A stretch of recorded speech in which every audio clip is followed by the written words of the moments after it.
Армысыздар көрермендер. Біздің бүгінгі тақырыбымыз желіде танымал елге көмек қорының жетекшісі, қайырымдылықпен айналысқан Ильяс Сариев, яғни қазақтың Робин Гуды деген лақапатпен танымал блогер жайлы болмақ.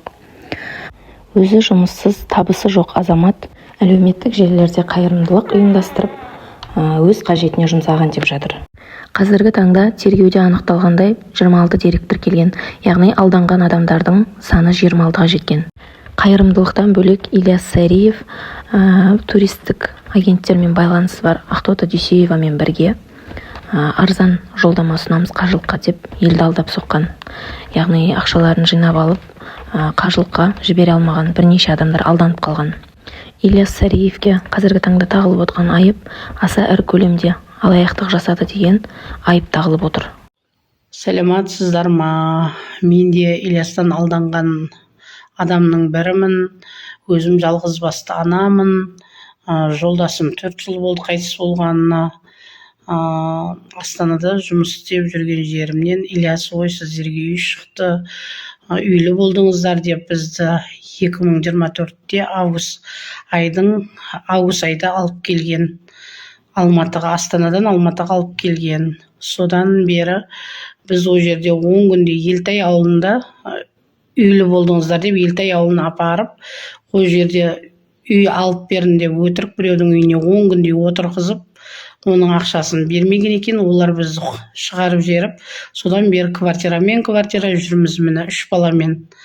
Әлі балдарым сабаққа да барған жоқ. Барды деп айтыңыз сұраған адамға деп Ильяс бәрін қатырамын, мен өзімнің қолымда үйді де әперем, балдарыңызды сабаққа беремін деп маған сөйтіп айтыңыз деп өтірік айтқызып, міне әр жерде бір жүріп, квартира бізді ана квартираға, мына квартираға ауыстырып, міне соңында сол квартирадан бізді шығарып жіберді. Бәрін қатырамын деп. Содан Гүлмира ханымнан көмек сұраған кезде, неге сұрайсыз көмек? Мен өзім бәрін тындырып беремін ғой деп сөйткен жері бар еді. Ешқандай ештеңке тындырған жоқ. Балдарым сабаққа да барған жоқ. Міне әр жерде бір жүрміз. Кеше квартирадан шығарып жіберіп, көшеде қалғандай қалып, осы жерде таныс келіншектің үйінде бір күн қалдық. Енді қайда баратынымды білмеймін. Енді сіздерден көмек сұраймын. Құрметті қазақ елім, жанашырым. Баршаларыңызға Алла разы болсын. Алланың қалауымен Айтбек баламыздың отбасы, анамыз, жаңа қарындастарымыз үйлі болып жатыр. Керемет.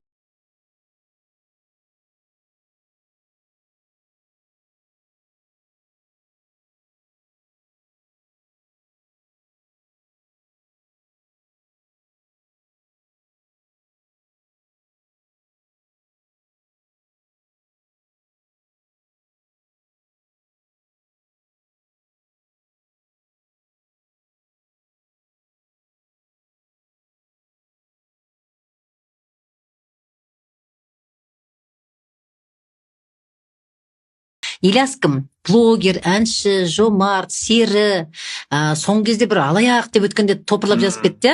Сен оның ішінде өзіңді қай жерден көріп отырсың? Мен өзімді енді блогер, әнші ретінде есептеймін. Қоғамда өзімнің орным бар азамат деп білем. Осы соңғы жылдары халықтың алдында жүрміз, жақсылықтарда жүрміз, кішігірім көмегімізді тигізіп жүрміз. Енді алаяқ деп жатыр, неше түрлі әңгімелер айтылып жатыр ғой. Оның бәріне әрине мен ондай азамат емеспін. Істелмей қалған жұмыстар бар, бірақ кішігірім болса да, бірақ өзімді жақсы азаматпын деп білем.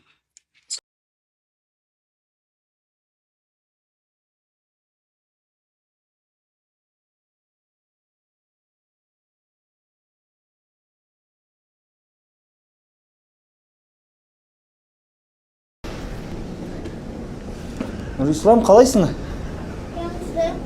Саған келе жатырмын ғой.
мына жерде 200 мың ақша бар. Қараш, көп ақша. Сенің еміне алып келдім.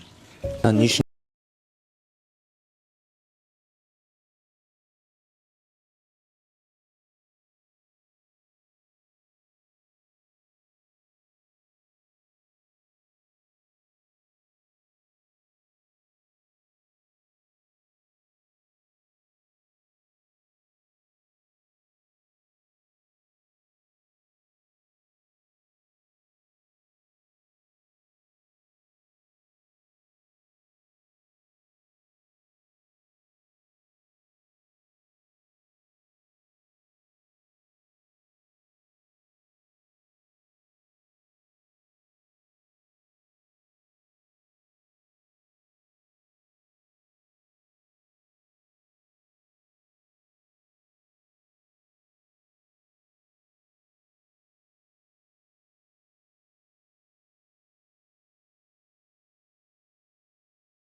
Мен сізді подвалда тұрады деп ойламап едім.